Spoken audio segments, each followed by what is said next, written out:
aprender árabe? A Escola Cultura Libanesa tem uma plataforma de estudos EAD do árabe libanês aplicado pela professora Karen Hayek, com mais de 24 anos de profissão, metodologia de ensino de conversação e escrita transliterada do árabe libanês, visando descomplicar o aprendizado e gerar aprendizado real ao aluno. Plataforma atualizada com aulas inéditas e exercícios práticos. Quer saber mais? Visite o nosso site www.culturalibanesa.com.br.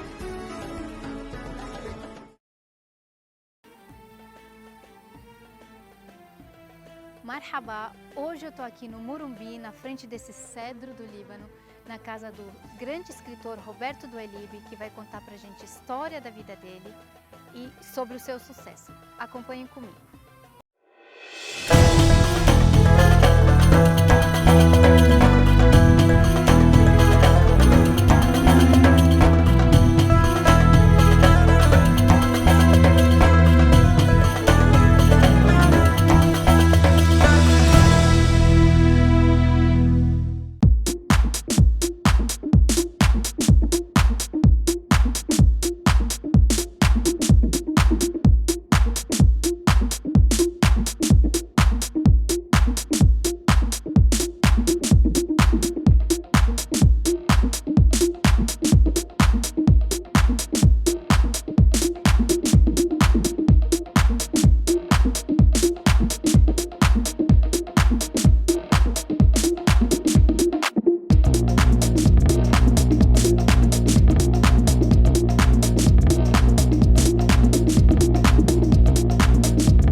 Eu sou a professora Karen Hayek do programa Cultura Libanesa e hoje eu estou aqui no Morumbi com uma pessoa extremamente especial para a gente, o senhor Roberto Duailib, que é escritor, professor, palestrante e um dos fundadores da maior agência de publicidade no país, a DPZ.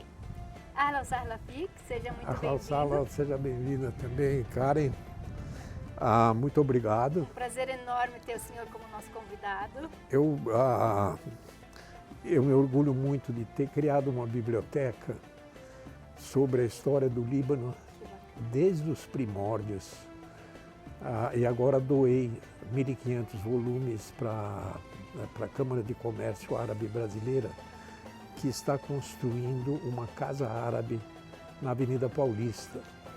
A Avenida Paulista é um grande centro cultural de São Paulo e acho que vai ser bom para a imagem dos libaneses, dos sírios, dos jordanianos, dos palestinos, do pessoal dos Emirados, para todo mundo que fala o árabe, os egípcios, e que tem um reconhecimento da população brasileira, principalmente os imigrantes libaneses, que começaram a vir para cá no fim do século retrasado, em 1890.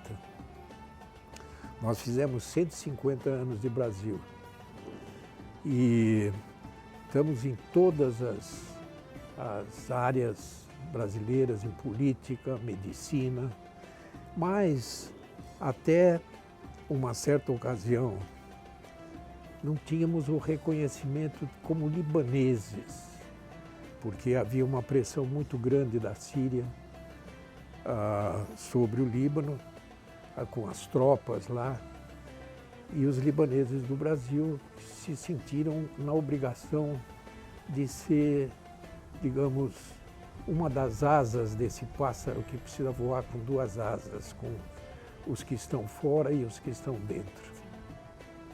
E começamos um movimento que criou esse sentimento de libanidade em todo o Brasil.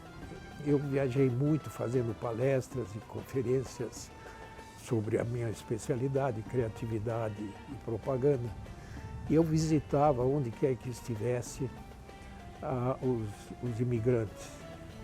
E desde o Amazonas até o Rio Grande do Sul, Mato Grosso, Goiás. Temos libaneses no Brasil todo, Tem né? Eu libaneses, me surpreendo sempre é com impressionante. isso. E Às todos, vezes a gente imagina que uma cidadezinha, sei lá, minúscula, que jamais vão encontrar um libanês ali. E tem sempre um libanês, um descendente, né? Mas sempre tem um libanês por ali. O meu pai contava uma história, ele e um primo dele, o tio Salim, o Salim do Ailib, a Salim Cairala do Ailib, eles estavam montados em 2 burricos no meio da selva procurando um rio que teoricamente teria diamantes. E tinham que passar por uma aldeia de índios. Quando eles passaram pela aldeia de índios, os índios estavam em fila, esperando por eles. E o meu tio falou para o meu pai, estou desconfiado desse cacique. Aí eles se aproximaram, desmontaram das mulas, se aproximaram do cacique e o meu tio falou, Kifa. E o cacique automaticamente respondeu, Mapsut. Que delícia. Era um mascate, Olha, um mascate que acabou virando índio. que emocionante. Porque as condições eram tão difíceis na época, na década de 20, 30, em Mato Grosso, o calor era 40 graus, a média, mosquitos, aranhas, cobras, onças, as onças atacavam os acampamentos e eles meteram a cara pela mata dentro vendendo botões, agulhas, tecidos. Negociando. Criando uma revolução, porque a população brasileira não tinha agulha. A agulha era um instrumento tecnológico avançadíssimo. E quem fez isso foram exatamente esses libaneses que se aventuravam a fazer isso. Perdiam família, eram assassinados no caminho. Alguns eram assassinados pelos fazendeiros, porque os fazendeiros diziam, na hora que você entra com essa sua malinha na minha fazenda, os colonos querem salário. Existia trabalho escravo. Então, eles foram um agente de mudança fundamental. E isso precisava ser reconhecido. Eu tenho a impressão que eu colaborei na medida do possível para que isso acontecesse. Demais. O senhor é super ativo, né?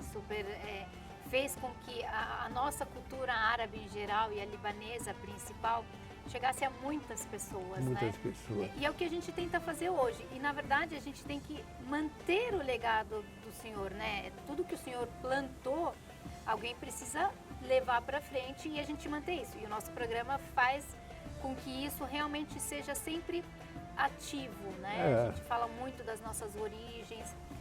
E aí, eu queria fazer assim uma pergunta para o senhor. Como que é a relação com o Líbano hoje? O senhor continua indo visitar? Qual foi a última vez que o senhor foi? O senhor me contou algumas historinhas bem emocionantes sobre o Líbano. Gostaria muito de ouvir. Eu fui para o Líbano 4 vezes. Tá. A primeira vez eu fui como repórter da Ródia. A Ródia, que fabricava aqui no Brasil tecidos. E ela tinha uma organização para orientar o pessoal que faz roupa, as tecelagens, os confeccionistas. E nós fizemos uma das reportagens, a gente ia para o exterior para fotografar. Uma das reportagens foi no Líbano, essa foi a primeira vez que eu fui para lá. Por coincidência, o fotógrafo que acompanhava as modelos que desfilavam era o Sérgio Jorge, também de origem libanesa, que não sabia que era de origem libanesa. Isso aí que é engraçado. E os jornalistas libaneses, na ocasião, ficaram muito interessados. Que coincidência, as duas pessoas de comunicação eram de origem libanesa e que ficaram mais interessados em nós do que nas modelos. Do que na campanha, né? Nessa ocasião aconteceu uma coisa fantástica comigo. Eu estava no Hotel Fenícia. Quando eu desci do elevador, tinha uma senhora muito bonita conversando com o concierge. E ele falou para ela que ele é o Roberto do Ailíbia. Ela se aproximou de mim e falou: "Você é o Roberto do Ailíbia?" Eu falei: "Sim." Ela falou: "Eu sou sua mãe." Eu levei um susto. Era uma senhora de origem italiana. O pai dela era representante da Fiat no Oriente Médio durante a guerra. Eles foram isolados pelos franceses num campo de concentração. Jovens, se casaram, tiveram um filho chamado Roberto. Aí ele mudou para o Brasil, ela ficou lá. E foi muito emocionante. Imediatamente eu pensei: isso é uma dessas histórias. O que meu pai fez? História do Oriente Médio. Aí eu comecei a conversar com ela, expliquei: olha, eu nasci em Mato Grosso. Sim. Mato Grosso é o meio do continente sul-americano, é um lugar para onde os libaneses de Zarle foram, para a cidade de Campo Grande. O comércio de Campo Grande era uma mini Zarle, eram todos primos. E, portanto, eu tinha o nome do meu pai, o Adi do Ailíbia, o Adi Galeb do Ailíbia. Ela começou a chorar, porque ela tinha esperança de rever o filho. Eu voltei para o Brasil, fui procurar o Jean do Ailíbia, que era o rapaz, o pai do Roberto. Foi muito engraçado, porque eu liguei o telefone e falei: "Quem está falando?" Ele falou: "Aqui é o Roberto." Eu falei: "Aqui também é o Roberto da Ailíbia." Eram dois Robertos da Ailíbia no telefone. Eu conversei com ele. Essa foi uma das histórias. As outras vezes eu fui visitar os parentes. Sim. E fui absorvido pelos parentes, porque foram a banquetes e eu adorei, porque era uma recepção fora do comum. São muito Uma alegria muito grande de encontrar primos, tios que ainda moram em Zarle. Mas na terceira vez eu resolvi fazer uma coisa diferente. Não dizer que iria. Contratei uma historiadora, um carro com motorista e percorremos o Líbano sem avisar os parentes para exatamente... Para conseguir ver a parte histórica mesmo, conseguir visitar. E isso me lembra uma história muito engraçada que foram dizer para um premier libanês que um cientista libanês estava visitando o Líbano. E ele perguntou: que ótimo, e o que ele vai fazer à tarde? Para nós que moramos no Brasil, as proporções são totalmente exatamente diferentes, né? Mas, evidentemente, eu fiquei 4 dias, não um dia só. Sim. Visitamos tudo. A historiadora, eu não me lembro o nome dela, ela usava grandes flip charts para mostrar a história do local onde nós estávamos. Isso despertou uma curiosidade muito grande em mim, principalmente por uma das partes da biblioteca que eu me orgulho muito, que é a coleção de mapas do Oriente, ali tanto da Terra Santa quanto da Fenícia, que é uma das regiões mais cartografadas do mundo. Provavelmente a região que primeiro foi cartografada. Então é uma coleção de mapas muito preciosa que agora vai ser exibida na Câmara. Colecionei muita coisa do movimento orientalista europeu. Os franceses e os italianos, principalmente, tinham uma visão muito romântica do que era o árabe. Do que era o árabe do norte da África, na verdade.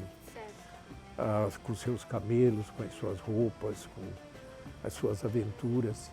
E eles tinham essa relação ainda. Então tinha gente que importava essas esculturas e essas pinturas e os libaneses que estavam no Brasil compravam como uma referência única, porque eles tinham chegado, em geral, muito pobres e não tinham vindo com nenhum objeto de arte. Sim.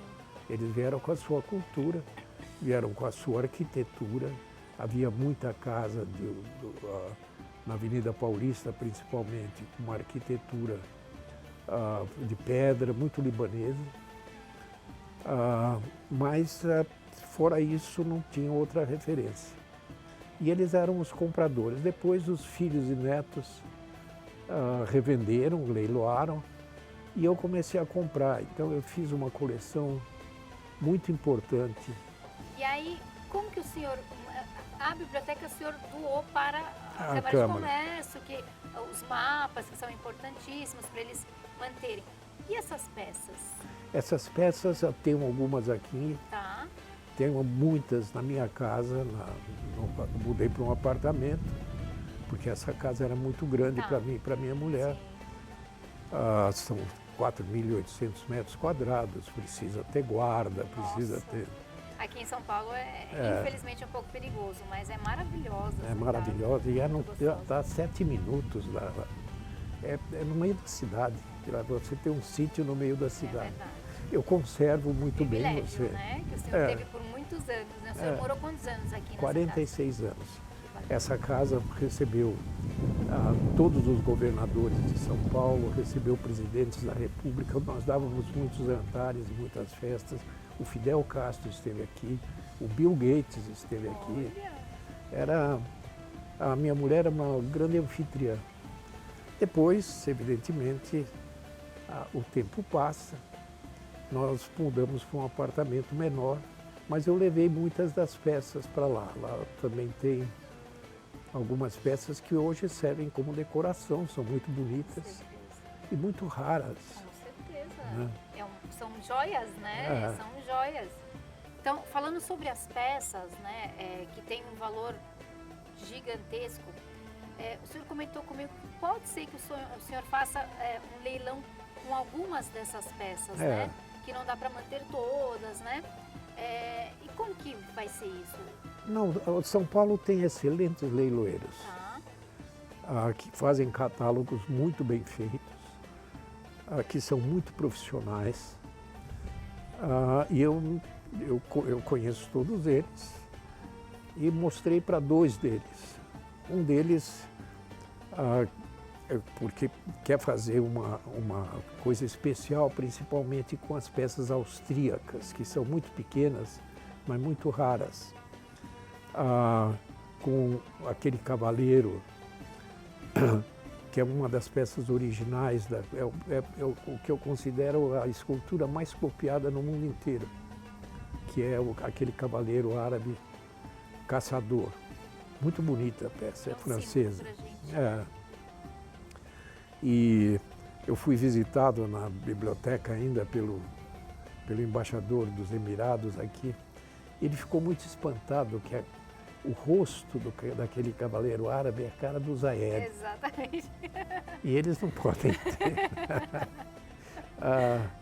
Mas é muito bonita, é uma peça, tem aquela cabeça de 3.000 anos,